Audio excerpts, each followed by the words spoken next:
Yo! Brother Levites 3:12. 3, 1, 2.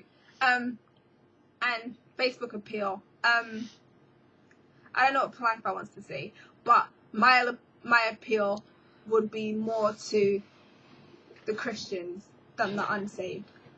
What do you think, Plifer? Go on. This is totally unrehearsed, so we don't know what's going to come up.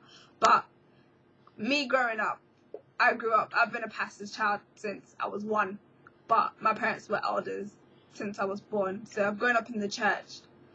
But it wasn't until I was 18 that I fully decided to start walking with God seriously for myself, not just out of what I've been taught for my whole life, but out of I actually want to do this.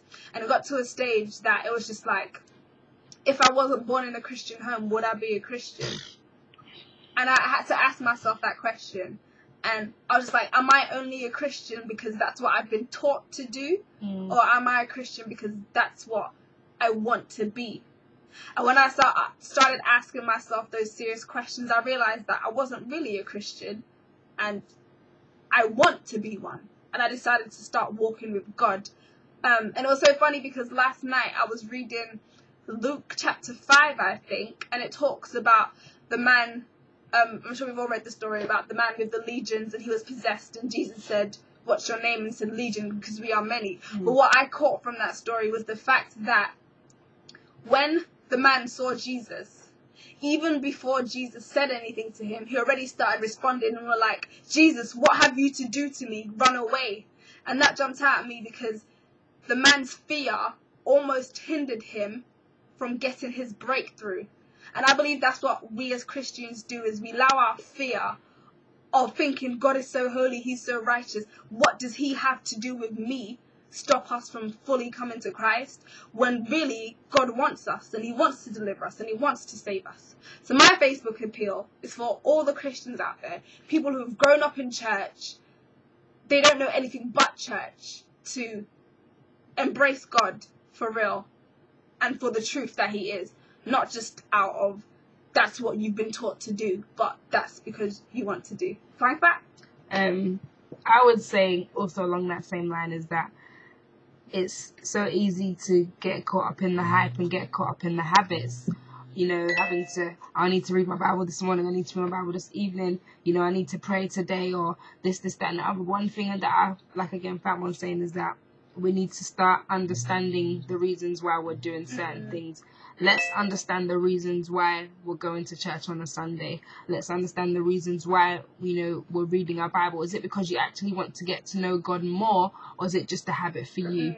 And I'm sure that in those times of questioning, you'll begin to know God in a deeper way. And that's what it's about, growing in God, not just becoming the same Christian as everybody else, not just 2 years down the line you haven't even seen a progress in any area of your life.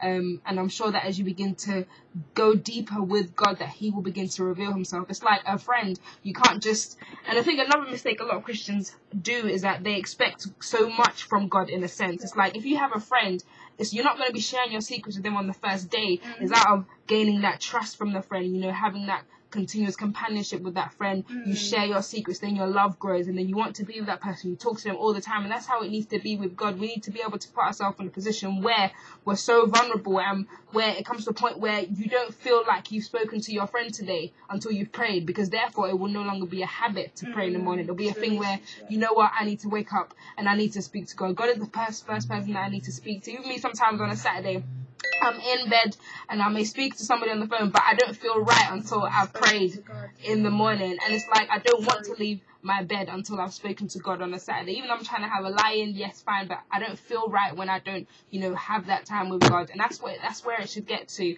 And I'm sure that as we continue to take things deeper in God, people around us will begin to notice the difference. And when they notice the difference, they'll begin to ask questions. When they do ask questions, let's be ready to give them the right answer, not the argumentative answer, not the I'm going to get in your face because you're not a Christian answer. Let them see the love, let them see you being a witness.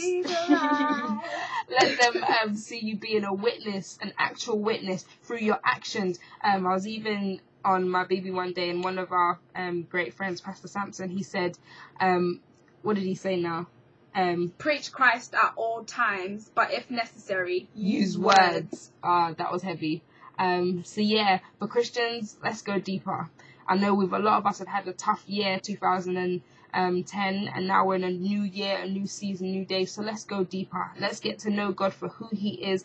Let's begin to have revelations. Let God begin to pour out his spirit upon us and give us those secret mysteries. Let God be like, you know what? This one is truly trying to get to know me. Let me, throw a few sparkles down his way, and let's see what happens. Let God begin to, enjoy our company, you know what I mean? And for those who don't know Christ, please, I don't even know how to explain it. Just think, when you go outside and the grass is there, flowers are there, that's not a big bang. Like, that just didn't happen. When people talk about God, one thing that I know is that I was speaking about this with one of my friends at work. It's like everybody has that secret yearning, that secret desire to know what is out there, and it's like, what are you going to do with that then? I think I'm going on to the next topic. Time won't allow us to get into that, but yeah. Saved or unsaved? Please. And I'm not just speaking because we've both lived the unsaved and the saved life, and I can tell you the saved life is better. So if you don't know God and you want to know what we're gassing about, then please holler at us on Facebook, MySpace, Twitter, the Levites 312, and I'm sure anybody can, or just search the Facebook appeal and find somebody who can tell you about Christ, because he's just all that and a loaf of bread and a bag of chips and some dip on the side and whatever else you need. But yeah, Levites 312 Facebook appeal. Holla.